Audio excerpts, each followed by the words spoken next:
রাজীব গান্ধী ও সোনিয়া গান্ধীর জন্যই মমতা বন্দ্যোপাধ্যায় নেত্রী হয়েছেন। রাজ্যের মুখ্যমন্ত্রী মমতা বন্দ্যোপাধ্যায়কে বেঈমান বলে কটাক্ষ বহরমপুরের সাংসদ অধীর রঞ্জন চৌধুরীর। সাংবাদিক বৈঠক থেকে কি বলেছেন তিনি শোনাবো। মুর্শিদাবাদ জেলায় এবার আসতে চলেছে ডিস্কোথেক। জেলায় এই প্রথম বহরমপুর গোল্ডেন রিট্রিটে, সাথে লাউঞ্জ বার, অত্যাধুনিক জিম, স্পা, সুইমিং পুল। আসছে ক্লাব মেম্বারশিপের সুযোগ। গোল্ডেন রিট্রিট বহরমপুর শহরেই 4 star deluxe premium hotel with luxury and comfort. এই মহিলা রাজীব গান্ধী আর সোনিয়া গান্ধীর দৌলতে আজ নেত্রী হয়েছিলেন। কংগ্রেস নেত্রী সোনিয়া গান্ধী মমতাকে ফোন করে অনুরোধ করলে তবেই দুয়ের বদলে বঙ্গে 3টি আসন ছাড়তে পারে তৃণমূল। পশ্চিমবঙ্গে বিজেপি বিরোধী রাজনৈতিক জোট ইন্ডিয়ার প্রাথমিক আলোচনায় এমন কথাই উঠে আসছে সর্বভারতীয় সংবাদ মাধ্যমে। তার বদলে আসামে ও মেঘালয়ে 2টি আসন ঘাসফুলকে ছাড়তে হবে বলে কংগ্রেসকে শর্তও দেওয়া হয়েছে।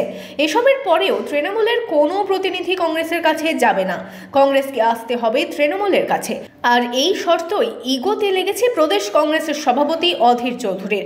মমতা বন্দ্যোপাধ্যায়কে বেঈমান বলে অধীর দাবি করেন রাজীব ও সোনিয়া গান্ধীর জন্যই আজ ওই মহিলা নেত্রী হয়েছেন। গড়িয়ার মোড়ে একটা ডান্ডা খেয়েছিল,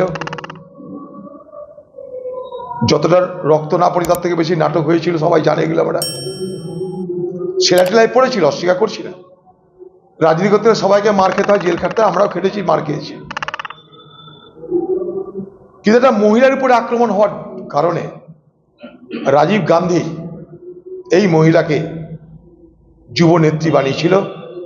এটাই তার উত্থানের সূত্রপাত। কত বড় বেঈমান সেই মহিলা, কত বড় তার ঔদ্ধত্য, যে যারা তাকে রাজনীতিতে মানুষ করেছে।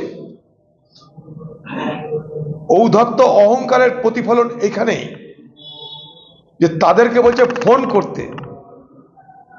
মূর্খের স্বর্গে বাস করছে। সোনিয়া গান্ধী ফোন করবে আসন ভিক্ষার জন্য নয়। সোনিয়া গান্ধী আমার নেত্রী।